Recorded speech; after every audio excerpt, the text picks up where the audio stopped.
So we're going to do a back bend on the ball. So I like having the ball on your mat so that it not as slippery. So sit on it first, and if you need to do some bouncing, by all means do that, because it's fun, but it's also great for your lymphatic system and your nervous system. It really is calming. If your hips are lower than your knees, though, that might be stressful to bounce, so take care of yourself that way.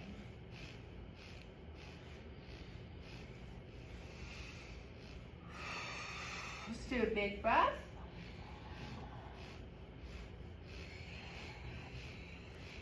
Okay, and let's grab the ball behind you with your hands and start to walk your feet forward and start to squat.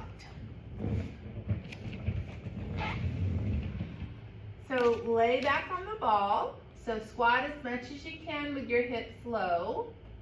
Lean back on the ball, and it might feel good to, if the head can't rest on the ball easily or comfortably, maybe hands under the head can be helpful, or if you want to grab a pillow or blanket to put under your head, you can use that.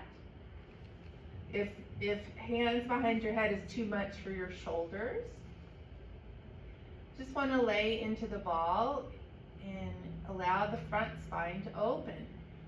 So we breathe well, softening shoulders, softening shoulder blades, letting the heart open. So if your legs are not happy in the squat, you can always put your blocks under your butt to allow support, okay? So make sure your neck is happy, that the head is supported well.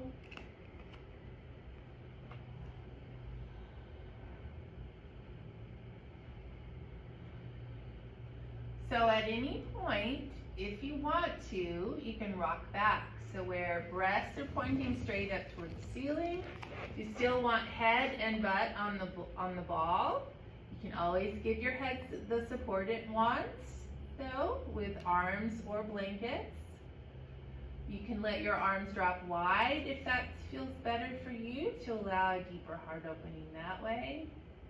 Kinder for the shoulders. So we do want to let our body rest against the ball. And we're breathing well. You can always return to the squat if you need to. You can stay here, or you can move back further to where maybe belly button is on top of the ball. You can extend your legs long in front. You can have your arms wide, or even reach back behind you gently to extend all the way through the body. You're not working hard though. You're still resting against the ball, just allowing a nice opening through the front spine.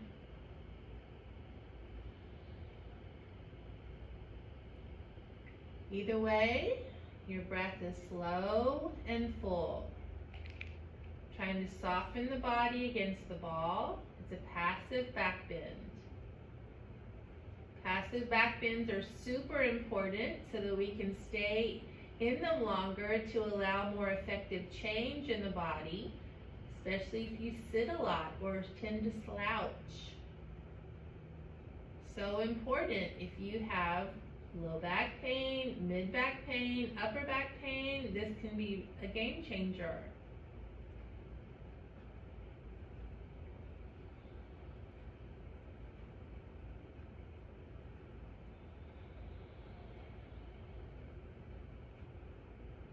So you're always welcome to stay in this as long as you like. But whenever you're ready, you'll start to move towards your feet. So roll towards your feet slowly, slowly, slowly.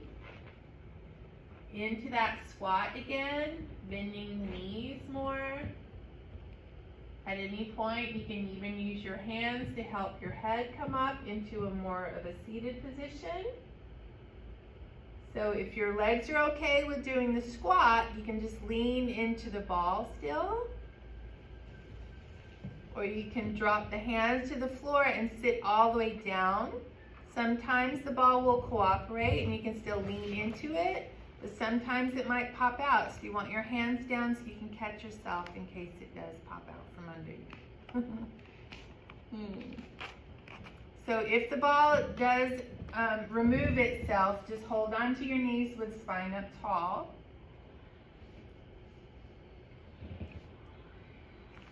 And shoulders down. Just come into a upright position again.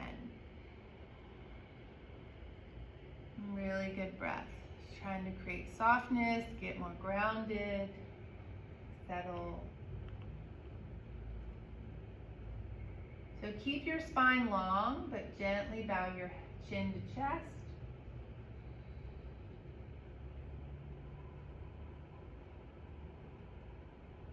Take a really good breath. Bring the head to neutral.